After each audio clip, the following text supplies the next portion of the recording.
ఇదివరకటి సినిమాల్లో నిజ జీవిత అంశాలు నిక్షిప్తమై ఉండేది, హార్ట్ టచింగ్ పాయింట్స్ ఉండేది. ఇప్పుడు ఏదో కృష్ణ శ్రీదేవి సినిమా ఒకటి ఉండేది.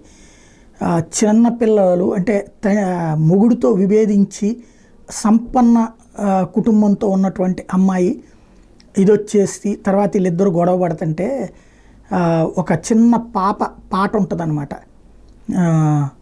అమ్మ ఒక బొమ్మ, నాన్న ఒక బొమ్మ, మాట్లాడుకోరు నా మాట వినరు అని. అంటే ఆ రోజున ఆ పాట నుంచి సినిమా దాకా ప్రతి దాంట్లో కూడా మానవ సంబంధాలని టచ్ చేసేవాళ్ళు, ఫైనల్గా మంచి జరిగేలాగా చూపించేవాళ్ళు. ఇప్పుడేమో తీవ్రవాదులు, నక్సలైట్లు, దాన్ని ఏమంటారు మాఫియా శక్తులు, లేకపోతే ఎర్రచందనం స్మగ్లర్లు కూడా హీరోలు. అదొక దరిద్రం, అది పక్కన పెడదాం. అయితే ఒక జడ్జి గారు మానవతా దృక్పథంతో స్పందిస్తే ఎట్లుంటుంది అనడానికి సాక్ష్యం. ఇవాళ సంపాదన లేదా ఆస్తి, ఈ రెండు మానవ సంబంధాన్ని విచ్ఛిన్నం చేస్తున్నాయి. నువ్వు నేను కలిస్తే మనం కలిస్తే జనం కలిస్తేనే ప్రపంచం. ఈ అంశం పక్కకి వెళ్ళిపోయింది.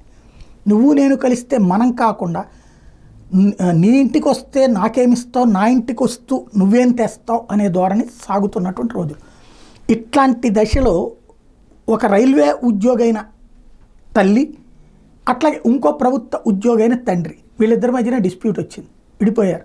ఈ తల్లి ఆ బిడ్డని తండ్రి దగ్గరికి పోనీలా, కానీ ఆ బిడ్డ ఆడబిడ్డకి తండ్రి పట్ల అపేక్ష ఉంటుంది, మగబిడ్డకి తల్లి పట్ల అపేక్ష ఉంటుంది అన్నటువంటిది నానుడి.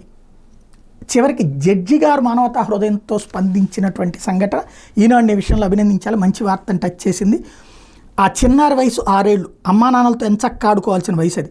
కానీ స్టీల్ ప్లాంట్లో పనిచేసే తండ్రి అంటే ప్రభుత్వ ఉద్యోగి, రైల్వేలో పనిచేసే తల్లి విభేదాలతో దూరంగా ఉంటున్నారు. సహజంగానే ఆడపిల్లలకు తండ్రి దగ్గర చేరిక ఎక్కువ. దానికి తోడు ఇటీవల పాఠశాలలో జరిగిన పేరెంట్స్ డే సందర్భంగా తోటి స్నేహితుల తల్లిదండ్రులు వచ్చారు. తాను మాత్రం తల్లితోనే ఉండాల్సి వచ్చింది.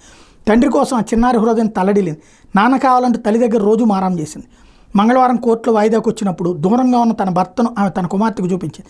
తర్వాత తల్లితో సహా కుటుంబ న్యాయస్థానంలోకి వచ్చిన చిన్నారిని న్యాయమూర్తి కె రాధాకృష్ణన్ గమనించారు. పిల్లల్ని ఇలా తీసుకురాకూడదని ఎందుకు తీసుకొచ్చారని తల్లిని ప్రశ్నించారు. దీంతో జరిగిన విషయం తల్లి తరపు సీనియర్ న్యాయవాది ఏ భాగ్యలక్ష్మి న్యాయమూర్తికి విన్నవించారు. దీంతో న్యాయమూర్తి నేరుగా చిన్నారితో మాట్లాడారు. ఎందుకు వచ్చామని ప్రశ్నిస్తే నాన్నం చూడడానికి అది బదిలిచ్చింది.